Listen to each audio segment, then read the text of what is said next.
কথায় বলে না, সময়ের জিনিস সময় পেলেই বেশি ভালো লাগে।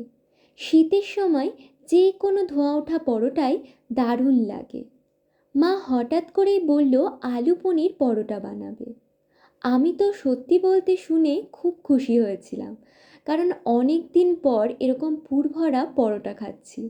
আসলে অনেক সময় মারা তাড়াহুড়োর জন্য আলু আর আটাটাকে একসাথে মেখেই পরোটা বানিয়ে দেয়, কিন্তু পুরভরা পরোটা খেতে কিন্তু আরও বেশি ভালো লাগে।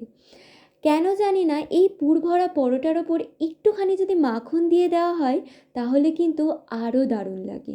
আমি সেই দিন এই আলু পনির পরোটাটা শুধু শুধুই খেয়েছি, আমার দারুণ লেগেছে।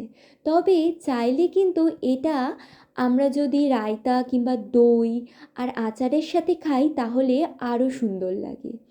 আর একটা জিনিস, শীতের দিনে মায়ের কাছে এইসব জিনিসের খাওয়ার আবদার করলে মা একটু কম বকাঝকা করে।